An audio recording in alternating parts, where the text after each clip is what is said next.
boa tarde, boa noite. Bem-vindos a mais um Recruit Talks, o evento que fala sobre recrutamento e seleção em formato de podcast, sobre tudo que roda o mundo de recursos humanos, HR Techs, tecnologia para RH.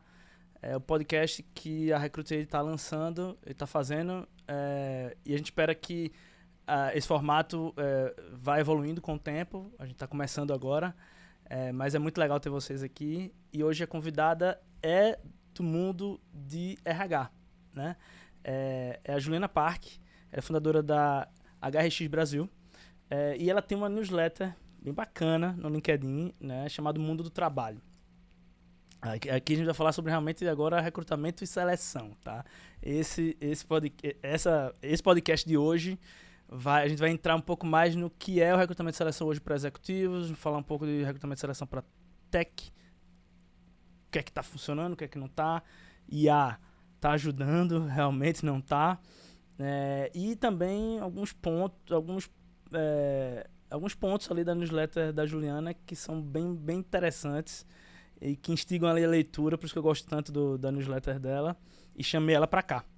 Então, Juliana, obrigado pelo teu tempo e, por favor, se apresenta aí para a turma da Recruit Talks.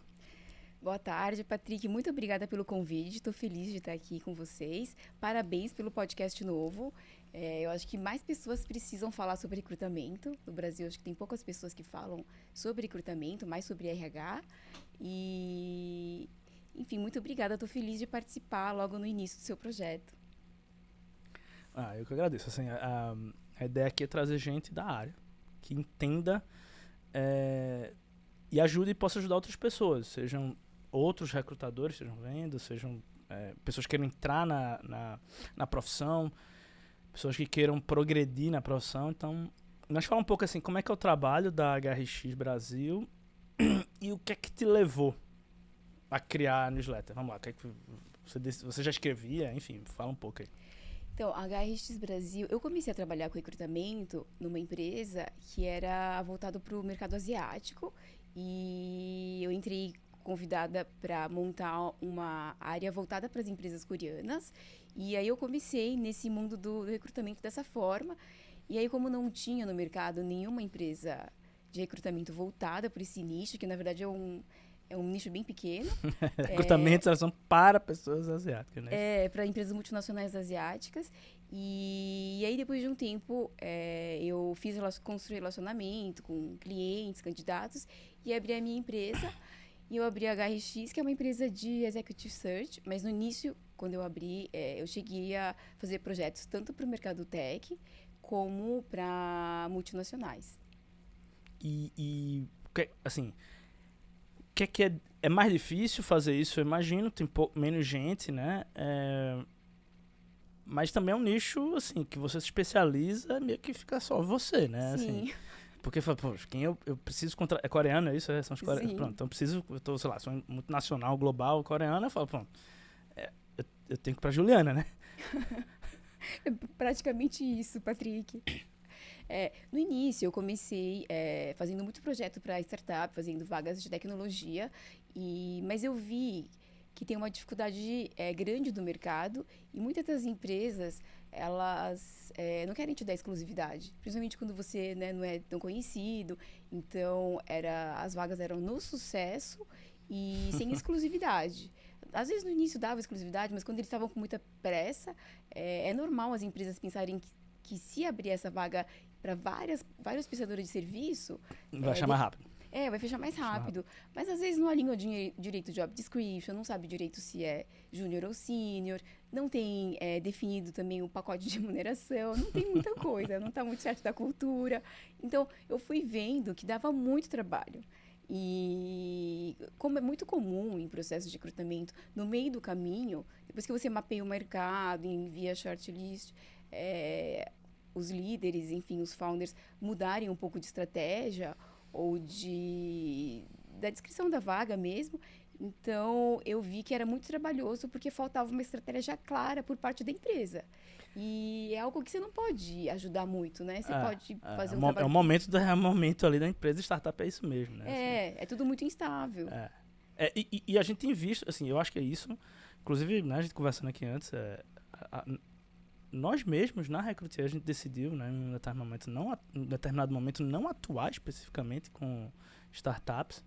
E acho que foi muito semelhante, muito similar, assim, o porquê, né, ou seja, que você chegou na conclusão que a gente chegou ali também, que putz, vai dar um trabalho e talvez eu escale menos aqui, né, e são menos vagas, enfim, então, e startups são, por definição, ambiente super, assim, é instável. É muito São instável. super instáveis. Então, e aí você falou, não, vou usar aqui eu vou sair vou dar um shift aqui, vou ir para as empresas que estão procurando pessoas que falam coreano, e, enfim. Né? Eu comecei tocando os 2 projetos, mas como o mercado de recrutamento é muito instável, então na época eu ataquei para várias frentes, assim, então tinha tanto para o mercado coreano e fui para o mercado tech, mas no mercado tech eu vi uma série de desafios aí e eu achei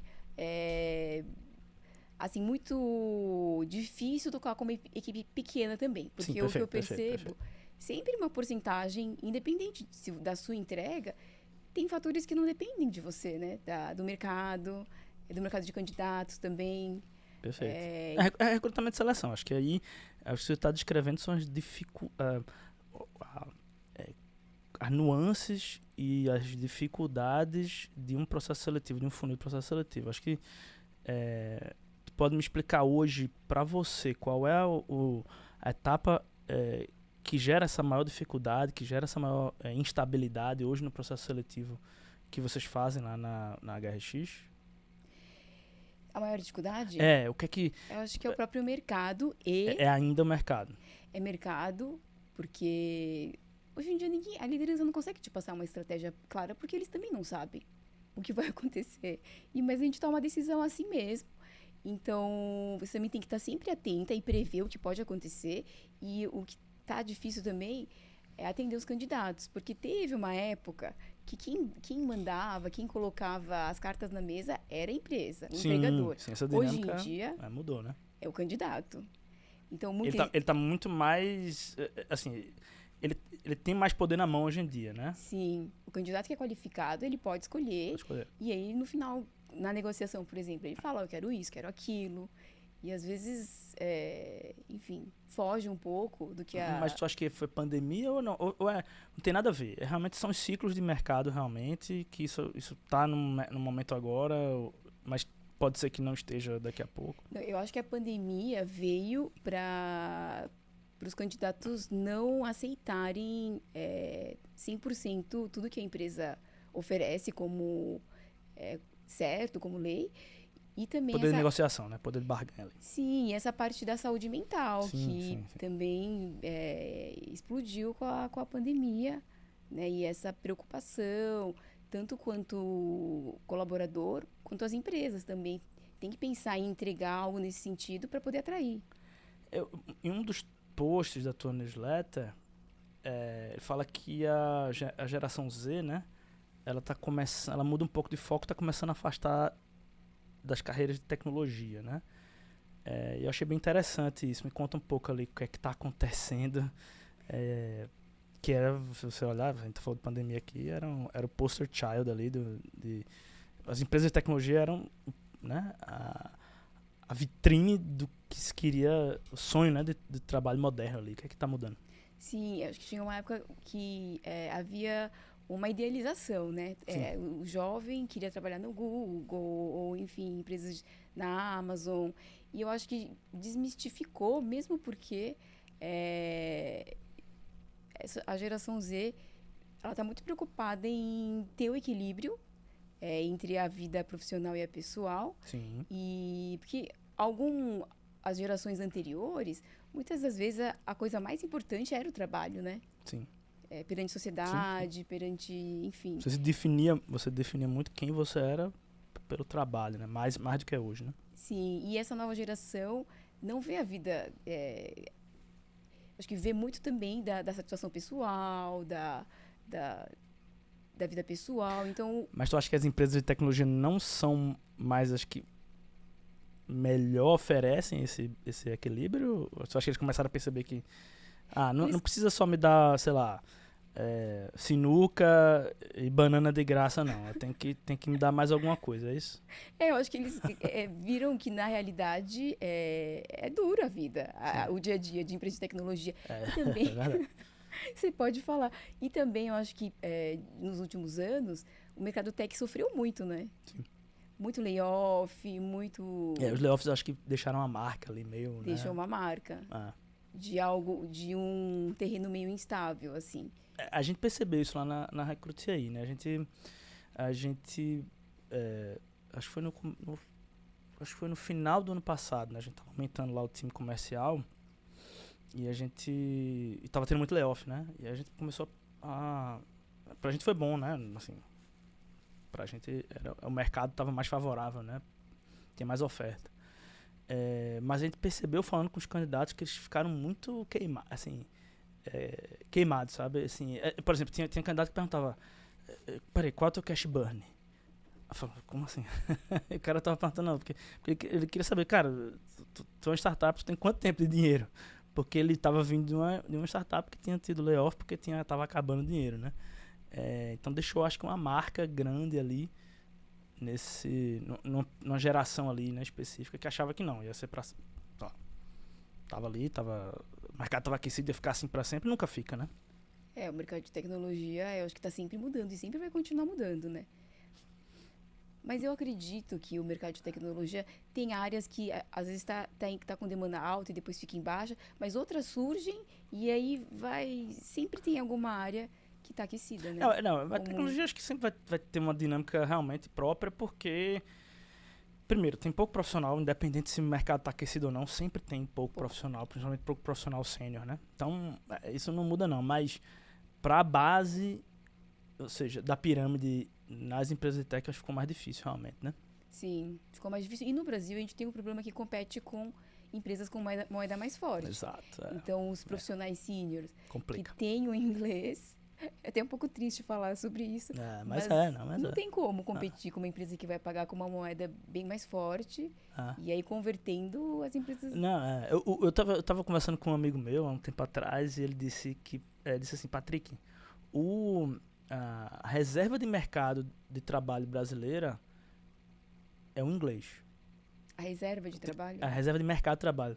Ou seja, a proteção que o Brasil tem contra as pessoas querem trabalhar para fora e a gente competir num nível global por talento é o inglês. Porque as pessoas não... eu não lembro qual era o número exatamente, mas era menos de 7% tinha um inglês minimamente fluente no Brasil. No Brasil, né? Então, é como se você tivesse só 7% do mercado de trabalho disponível ali para fora. E isso diz, cara, se não fosse isso, se o Brasil tivesse 30, 40, 50, cara, o mercado de trabalho no Brasil ia ser totalmente diferente, né? E eu fico pensando, é verdade, porque muita gente não consegue participar ali, né, do mercado de trabalho global porque não tem inglês. Essa é a verdade, tá? Se tivesse, eu acho que seria muito diferente, estaria com outros problemas, né? Seria bom também para candidatos, óbvio, terem acesso a mercados globais, né? Sempre bom, invariavelmente, mas internamente a gente teria um mega problema, né? A gente teria que ajustar muito aí, tem um choque muito grande de salário e acaba sendo uma barreira natural, né? Não tem inglês. Infelizmente. A pessoa sai na frente, é uma vantagem. Exatamente, é uma vantagem. E realmente o Brasil tem uma população que fala pouco inglês, né? Infelizmente. Sim. Mas assim, o que é que... Assim, se você pegar assim, o que é que mudou... Quando é que foi fundada a HRX? Foi em que ano? Foi em 2020. Foi 2020, no meio da pandemia, né? Foi no meio do zoom ali, tá? E aí eu vou... Pronto, peguei isso aqui para justamente falar de outro post teu, que é, assim, a pandemia, ela mudou muito o recrutamento de seleção, realmente. A gente teve que fazer mais coisas online. O trabalho foi remoto. Começou a se competir mais também, né? Por conta do trabalho remoto globalmente. Mas agora as pessoas estão voltando para o trabalho. Mas como é que está esse movimento do retorno as empresas estão querendo puxar realmente as pessoas de volta? Falaram, não, acabou, pessoal. Agora é presencial ou híbrido no máximo. Como é que tá esse... como é que estão... Hoje tem um post na tua newsletter que é assim, trabalho híbrido. Como os líderes criam momentos presenciais que fazem diferença. Me fala um pouco sobre essa coisa do retorno, né? A gente acabou aí a pandemia, estamos retornando. Tá retornando realmente? Sim, eu acho que já retornou. E as empresas maiores, eu acho que já... muitas estão no presencial ou híbrido, não estão mais no remoto. As empresas de tecnologia, eu acho que muitas ainda estão 100% remoto por conta de custo, né? Mas... É que na tecnologia tem um clashzinho, assim, a gente fala disso depois, mas tem ali um momento, não, eu quero continuar, a empresa, não, eu quero que você venha, e pra tecnologia tem uma dinâmica diferente, realmente. Sim. Mas, assim, isso do trabalho, que esse artigo que você comentou, fala que não importa a frequência, mas, de qualquer forma, quando você pergunta para o colaborador, todo mundo quer ir. Alguns querem uma vez por mês, alguns 2, 3, enfim, a maioria quer, acho que 2 vezes na semana. Mas, de qualquer forma, eles dão valor para essa conexão. E, assim, tá um desafio danado ser líder, né? Porque você tem que saber com quem você está lidando, tem que conhecer um a um, tem que saber motivar, e cada um é um. Então, não adianta você criar uma regra para todo mundo e, todo mundo segue, não funciona. Não funciona. Não funciona. Mas como é que tu acha que dá pra cativar? Assim, tu acha que o job description... Vamos falar de recrutamento e seleção aqui. Pegar o gancho. Tu acha que o job description da vaga muda do perfil que a pessoa tá procurando, se for remoto ou presencial? Tem características ali que precisam ser diferentes? Ou não? O job description é o mesmo? Eu acho que depende se é júnior ou sênior. Eu acho que depende da senioridade. Sim. Eu acho que dependendo da cadeira... o remoto funciona quando é um profissional experiente. Perfeito. É o que eu falo sempre também. Para quem está entrando no mercado de trabalho, apesar deles não gostarem de ir para o escritório, eu acho que faz muita diferença. Muita diferença. A convivência... você tocou num ponto que é assim, quem foi que falou isso? Acho que também foi foi alguém lá do Porto Digital de Recife, né? Ele estava comentando sobre isso. E realmente, quando ele falou ali, cara, acho que se o cara, se a pessoa é júnior, acho que o maior prejudicado é ele mesmo. Se ele vai para um trabalho remoto, porque aquela pessoa ali não cria as conexões necessárias naquela vaga de trabalho. E pior, por ela estar aprendendo, ela precisa ter um coaching, né? E muitas vezes um coaching, que era uma pessoa que estava ali se ensinando, estava do lado dela, né? E agora ela tá sozinha. E aí isso me fez pensar, é mesmo.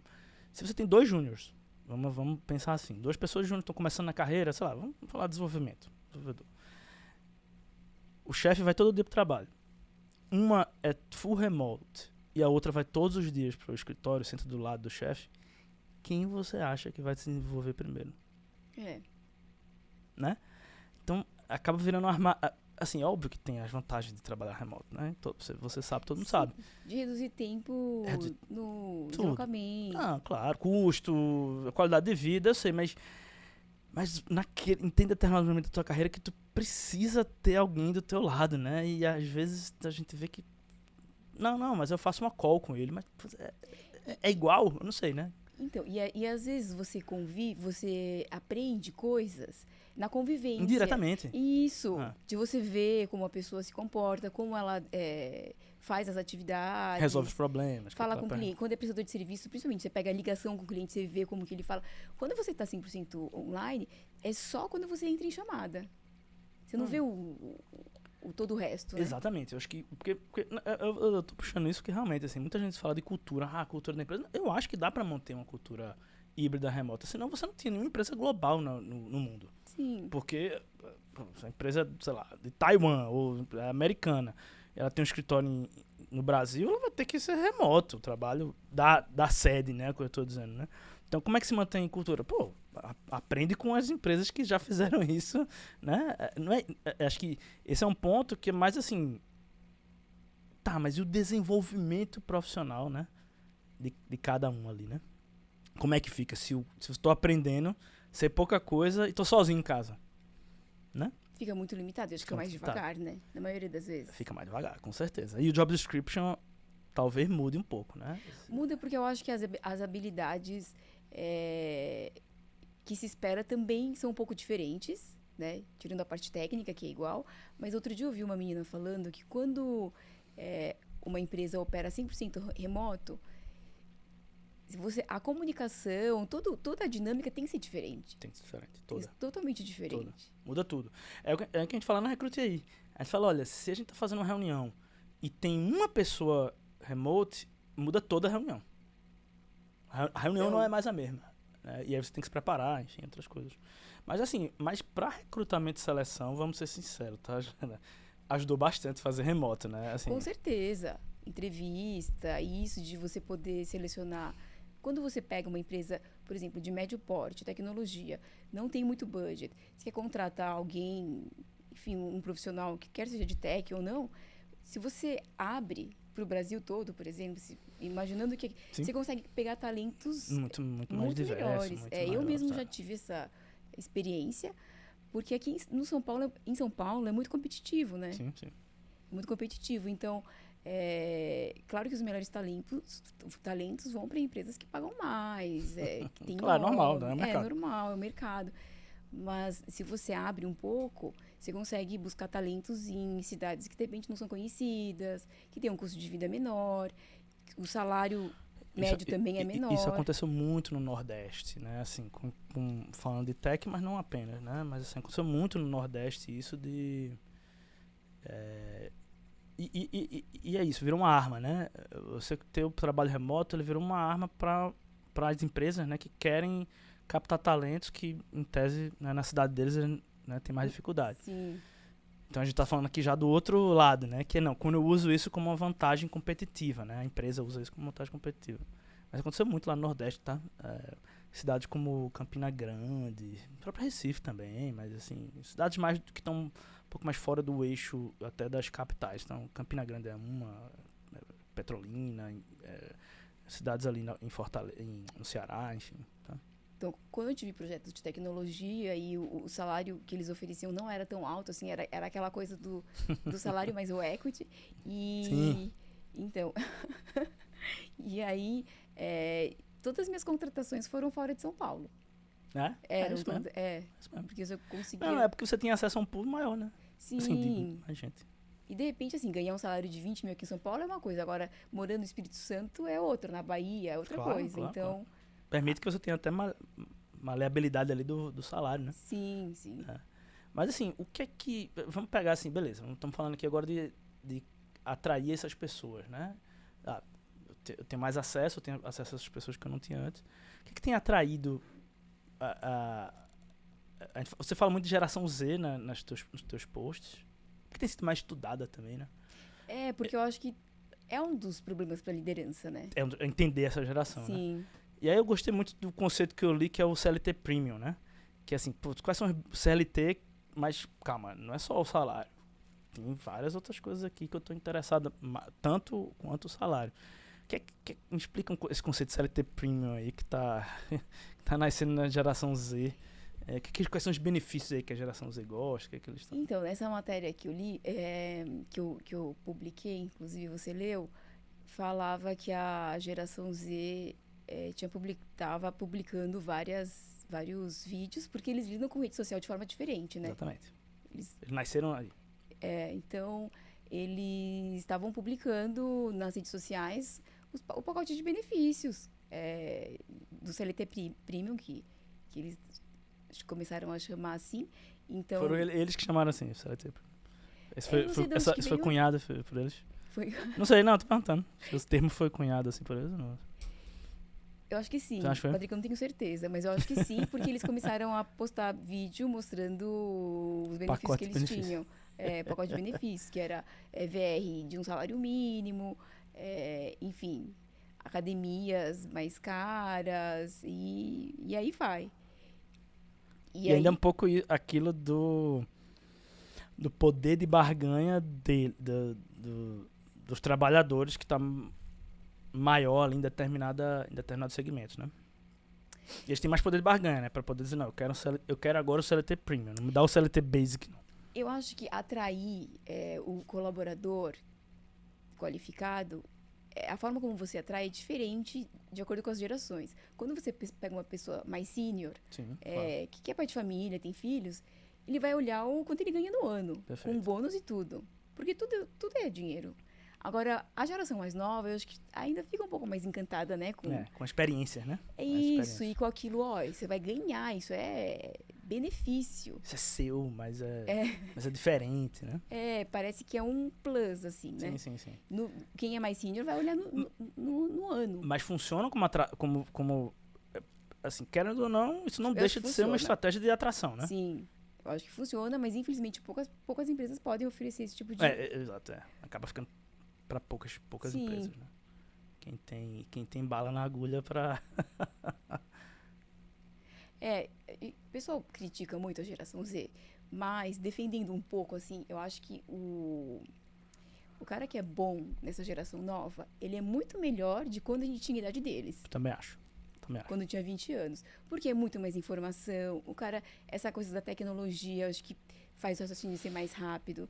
Então, o cara que é bom com 20 anos é muito melhor mais do que fora da curva, realmente, né? Eu também acho isso. E você vê algumas pesquisas, assim, de nota de corte de vestibular, outras coisas, assim, que você... E outros líderes falando também. Então, realmente, é muito difícil atrair um jovem que é qualificado, né? É uma disputa a tapa. Eu também acho, tá? Eu acho que... não dá pra dizer em números quantos eles são os top performers, é isso que a gente tá falando. Os top performers, eles... Dessa geração, eles são realmente, assim, top performers. O cara sabe... Ele fala 2, 3 línguas, ele sabe tecnicamente, conhece tecnicamente assuntos, ele é meio nerd para algumas coisas, então ele vem com... Óbvio, ele ainda tem questões de maturidade, Claro. né? Tem outras questões ali que é normal. Mas aí que eu falo, com coaching certo, né? Eu também acho que eles são mais eles performam melhor do que o que eu vi já em gerações anteriores ali. O acesso à informação, Nossa, essa informação é muito... E eles devoram a informação, né? Eles viram enciclopédias ali, né? Enfim, mas assim, você acha que tá... por exemplo, ele tá falando do trabalhador, né? Mas você falou um pouco no começo da liderança, né? E como a liderança tem essa dificuldade de às vezes, de definir ali o caminho para um recrutamento de seleção, porque às vezes é uma questão de estratégia, às vezes é uma questão de, como a gente falou, job description, às vezes é uma questão de fit com o que o mercado tem. Não adianta você criar o job description perfeito e falar, mas não existe. Sim, que muita empresa faz isso. Até o Humano Premium, né? Acho que tem um post seu que fala do Humano Premium, não sei se é isso. Mas gostei muito também disso. Como é que tu estás vendo a liderança? Qual o papel? Porque recrutamento de seleção vai nascer da originação ali do que é que você está precisando, né? Qual é a vaga? Qual é a persona? Quem eu vou procurar? Está mais fácil, está mais difícil? Como é que tá? Assim, sabe que quem trabalha de frente com o recrutamento, você vê como as empresas fazem o job description errado. Assim, eu já vi... Completos, né? Ainda falta um pouco de... Ou às vezes já tem um padrão da empresa. Já tem um padrão e usa. Às vezes tem assim, uma lista infinita de soft skill, aí põe todas as vagas. É resiliência, hands-on. Qual mais que o pessoal gosta? De iniciativa ou de... Proatividade. Flexibilidade. Aí vai, né? É infinito. Infinito. E aí coloca a pessoa... não tá muito... Não fica nem um super-homem, o cara olha e fala, não, eu não sou isso aqui, não. Porque alguma coisa não tem. você pode colocar, parece assim, o céu é o limite, coloca tudo que você quer, o mundo perfeito. Mas, e aí... Mas tu não acha que isso tem acabado ou diminuído, não? Ou ainda realmente continua isso que você tá falando? Eu acho que ainda continua. Eu acho que ainda continua. E nas empresas maiores, como os processos são muito longos e burocráticos, acaba que o RH é muito processual, né? Perfeito. Então, eles no dia a dia, acho que eles têm que ter muito interesse para entender do negócio. A pessoa fica muito no detalhe do detalhe e eu acho que o processo engole o dia a dia deles. Engole o dia a dia. Perfeito. E é tanto e-mail, tanta validação, tanta coisa, e aí um entra de férias, e aí a informação se perde. Então, fica que os processos são muito ineficientes. Eu gostei dessa frase, o processo engole, porque a gente vê isso acontecer realmente. Assim. Sim, eu vejo isso no isso é um dia a processo dia. com grandes empresas, acontece muito mais, assim, né? Onde a preocupação está no processo e menos no resultado, né? Porque é isso, o resultado ele é sempre variável, mas o processo você tem que seguir. Né? O processo é 1 ou 0 e o resultado vai de 0 a 100. Então ele prefere, não posso pecar no processo, mesmo que isso, né, gere um resultado, né, que é mais longe do 100. Né?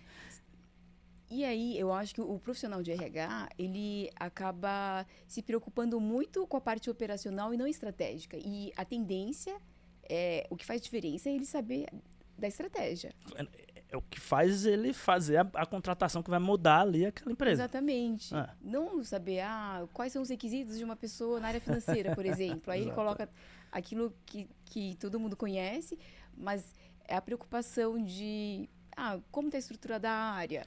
Quais são os gaps da área, com quem essa pessoa vai trabalhar. Tem muita rotatividade? Por quê? Porque às vezes falta sênior, às vezes, enfim, tá faltando gente na equipe, não consegue contratar. Ou a liderança é ruim, também isso acontece muito, infelizmente. Então, estrategicamente, tem que entender o que se passa lá e o posicionamento da empresa para. Mas tu acha que o RH fica meio distante, né? Como o RH fica distante do dia a dia, ele perde todo esse contexto. Ele perde. O RH fica ali no RH. E a empresa, as coisas na empresa vão acontecendo. Em todo lugar. E aí o cara tá lá, continuando no RH ali. Como é que ele vai pegar esse contexto? Porque ele tá lá, né? E esse contexto alguém precisa dar a ele, né? Olha, é isso que está acontecendo na minha área. Eu preciso... Por isso eu preciso de alguém assim, assado. Né? Eu acho que isso não acontece muito, né? Assim...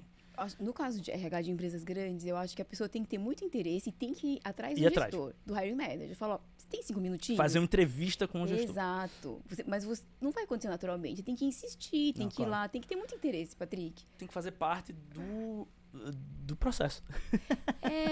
Eu acho que uns passos atrás, eu acho que o profissional tem que entender que aquilo vai fazer diferença para ele, no trabalho dele. Claro. Realmente, você matou aí. Se a pessoa não acha que isso vai fazer diferença no trabalho dela, é só mais uma coisa que ela vai precisar fazer, então ela fala, não, isso só vai me dar trabalho, vamos continuar aqui com o meu job description. Exatamente.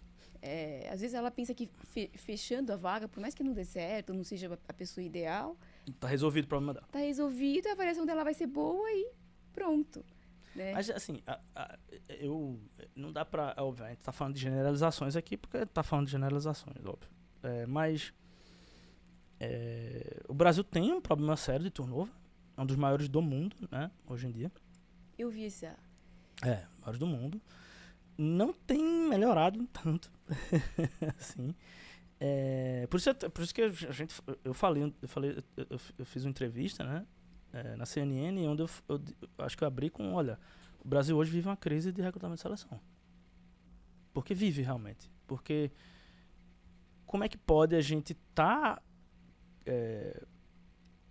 com números tão altos, né, de rotatividade, de turnover, e muitos não, obviamente, eles não são todos culpas do recrutamento e seleção, isso tem que ser deixado claro, mas em parte sim, né? Então, e ao mesmo tempo você vê uma proliferação de pessoas nas redes sociais reclamando de processos seletivos robotizados, né? Falta de feedback, enfim. Falta de feedback é o número 1. Número 1. O que tu acha que assim, tu acha que tem tecnologia que vai poder ajudar isso? Como é que entra IA, talvez, para suprir esse gap, mas a tecnologia vai até um certo ponto. Vai até onde? Então, como é que você tá aí, assim, essas automações de recrutamento e seleção no Brasil, como é que você acha que ela tá funcionando e o que é que você tem visto, que tem chamado a atenção para mudar esse cenário, né? A gente tá num cenário aqui que eu acho que é de crise, realmente a gente precisa fazer alguma coisa urgente. Então, essa estatística que o Brasil é o país que tem maior turnover, então o Brasil é muito grande. Aí, se você pensar em número de vagas, Sim. Os números maiores vão para indústria e vagas operacionais, E varejo, né? varejo muito. Varejo muito. Varejo. E aí, isso que faz o número... Subir tanto. Isso, exatamente. Então, eu acho que daí a gente vê que depende muito dos mercados, das áreas. Então, assim, vagas operacionais em indústria, vagas de grande volume, até salário tanto, é um tipo de perfil. Se você vê tecnologia, executivos de multinacional, gerente para cima, eu acho que depende, tem muitas nuances em cada setor. Não, de estratificação, sim, com certeza. Mas o que é que você acha que dá pra fazer? Assim? O que é que você vê que tem surgido, que tem chamado a tua atenção? O que é que você acha que vai resolver isso? Porque, assim, vagas operacionais tem no Brasil, mas tem em todo lugar do mundo também, Sim. tá? Então, eles continuam tendo turnover mais baixo que a gente. E aí, assim, como é que... Você tá vendo um grande pulo, por enquanto ainda não. Assim, é algo que você tá, não, eu tô aqui olhando ainda, nada me chamou atenção ou não. Já tô enxergando ali coisas que estão me fazendo enxergar o futuro, né? Do recrutamento de seleção, ou, enfim, do processo. Eu acho que por exemplo, em alguns mercados, eu acho que a gente vai ver uma evolução muito rápida e eu acho que grandes ganhos aí, por exemplo, vagas de grande volume. Sim. Que tinha alguém na empresa que fazia meio que no braço, ou tinha uma tese que não funcionava triagem muito. na mão, sei lá. Sim. Joga o currículo pra cima e pega. Então, eu acho que esse tipo de posição, eu acho que vai ter ganhos excelentes, assim. Tanto de perfis certos, como eu acho que isso de cruzar os dados também, né, Patrick? Antes era tudo mais manual. Então, você consegue chegar nos candidatos certos de uma forma mais rápida, desde que não sejam perfis muito difíceis de achar. Não, claro. Né? Os perfis mais difíceis de achar, que fala 3 línguas, ou, enfim, tem um requisito técnico, por exemplo, sênior, um profissional de tech sênior, que tem uma linguagem específica, que tem poucos, não vai ter grandes... Vai continuar sendo Difícil. o velho bom hunting. Não... Mas assim, pronto, vou fazer uma pergunta que você me fez pensar aqui. A IA, porque assim, é óbvio que você tá certo. Quando você tá falando de volume, vai ter um ganho, porque você vai ter máquinas que vão conseguir processar toda aquela informação que antes, eu falei brincando que o cara jogava pra cima os currículos e pegava até, mas você vai fazer o quê? Ele tá certo, pô. Ele não tinha o que fazer. Ninguém lê uma pilha de currículos e passa sorteio, o dia ali. Né? É impossível. Se a gente fala brincando, eu falo, cara, você tá certo, porque é o que tem pra fazer, infelizmente. Né? E sabe o que eu ouço o pessoal de RH falando? Quando você usa uma plataforma, ainda o pessoal tem que lidar com candidatos que não têm os mínimos requisitos e se candidatam. Não. E tá lá isso no aí meio, sempre. tá lá no filtro. Não, isso aí sempre. Mas assim, o ponto é, ok, tem isso e acho que os ganhos vão ser... os ganhos que a generativa vai trazer para RH, para os processos de RH, acho que vão ser enormes. Sim. Porque você vai ter máquinas agora que entendem nuances e linguagens humanas e isso vai virar um arsenal para recrutadores. Falar, pô, agora eu consigo, né? Agora eu tenho eu não tenho uma ferramenta, né?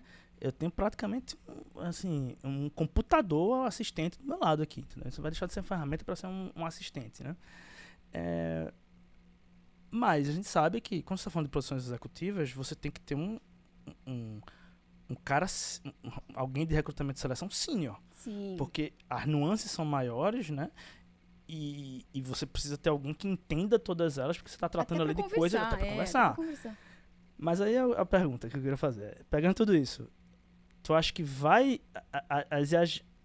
esses assistentes aí que estão se montando no futuro, né? Que a gente está vendo, eles vão permitir que agora recrutadores com menos senioridade consigam fazer essas vagas? Eles vão conseguir empoderar pessoas que antes não estavam, não conseguiam, porque eles não tinham ali esse domínio. Eles agora será que vão conseguir fazer? Porque vai ter um assistente aqui com um modelo que sabe, sei lá, bilhões de informações cruzadas. Ele vai falar, pô, agora eu consigo me tornar, né, um recrutador sênior com a ajuda da máquina. Isso vai acontecer? Você está vendo tipo... Eu acho, Patrick, que em termos de... termos processuais, eu acho que a inteligência vai trazer muitos ganhos, mas eu acho que no final, o que vai ser valorizado mesmo é algo que a inteligência não consegue fazer. É o face-to-face ali.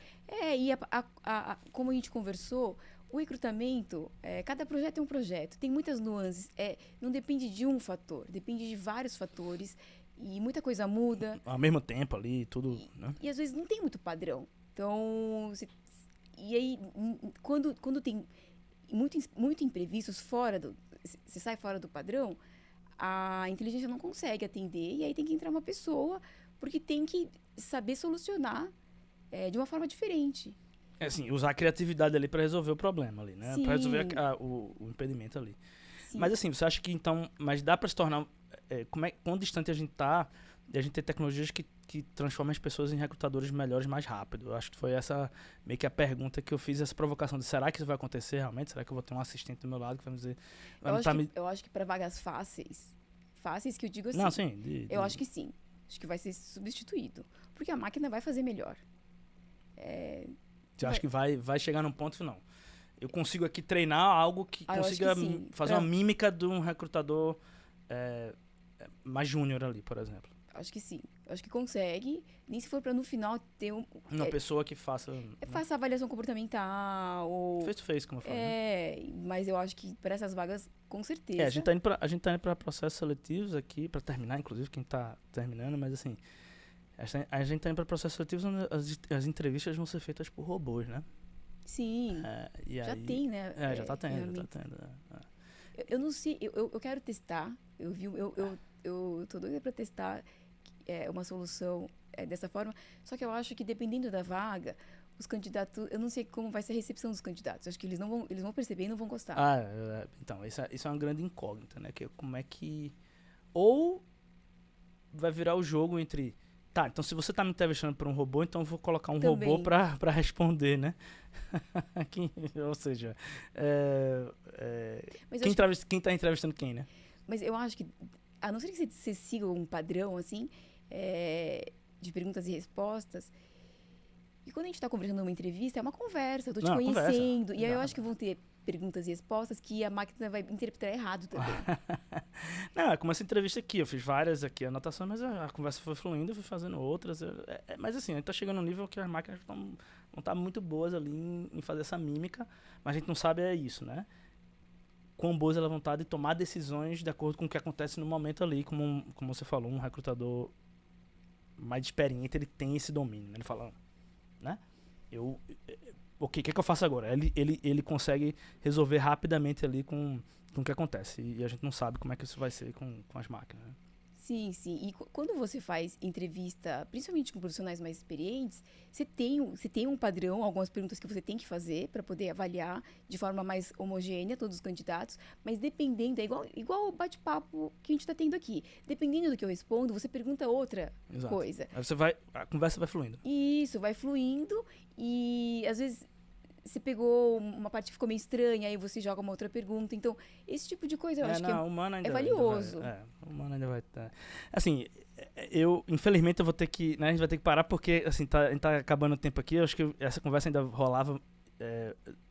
ainda tem muitas nuances nessa conversa, porque tem coisas aí que eu acho que vão acontecer mais rápido do que a gente está imaginando, e tem outras que vão demorar mais do que a gente está imaginando. A gente já está imaginando um futuro onde, né, robôs, etc. Acho que vai demorar um pouco, mas tem outras coisas muito do dia a dia do recrutador que vão mudar muito rápido. Então vai ser fascinante aí a gente estar junto, acompanhando como é que vai ser aí, tá? No mundo, e eu acompanhando a newsletter, tá? Obrigada, Patrick. Mundo do Trabalho, e vamos lá, assim, assinem, tá, pessoal? Bem legal, no LinkedIn, a Juliana Park. Acho que lá no próprio LinkedIn dela você vai ter lá assinar a newsletter, não é isso? Assinem, sai toda terça-feira. Toda terça-feira, legal. Vários desses assuntos que a gente discutiu aqui estão lá. Os links estão... A gente vai colocar um link, tá? Direto para ela quando o podcast sair. Para facilitar o trabalho de vocês. Então, bom, obrigado. Esse é mais um Recrutalks, vai chegando ao fim. Obrigado, Juliana. ajudou aqui a participar. Foi um papo muito legal sobre realmente o que é, como é que está acontecendo o recrutamento de seleção agora, né, no Brasil, como é que ele mudou nos últimos tempos. Espero que vocês tenham gostado. E aí fica o próximo Recruit Talks, a gente se vê. Um abraço. Tchau. Obrigada. Tchau, tchau.